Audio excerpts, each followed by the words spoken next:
से ऐसा उम्मीद है आप सब खैरियत से होंगे। आज जो प्रोडक्ट लाया हूँ एक सिरप है, एजीबी कंपनी की एक सिरप है और इसका जो ब्रांड नेम है राइजेक्स है और ये इसमें सेट्रिजन फार्मूला है और ये लिक्विड फार्म में होती है। ये एक एंटी एलर्जिक दवा है।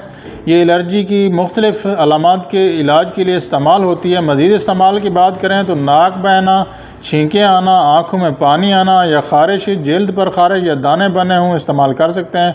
मौसमी एलर्जी, गिरदो गुबार या पोलन से होने वाली एलर्जी से भी इसको इस्तेमाल किया जाता है। तरीका इस्तेमाल की बात करें तो 2 से 6 साल की उम्र के बच्चे को आधा चम्मच दिन में एक बार दिया जा सकता है।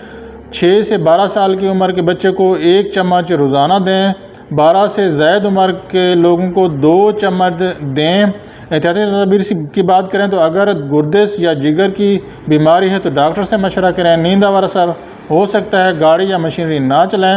हामला या दूध पिलाने वाली ख़वातीन डॉक्टर से मशवरा ज़रूर करें। दवा के साथ दूसरी नींद आवर दवा ना लें।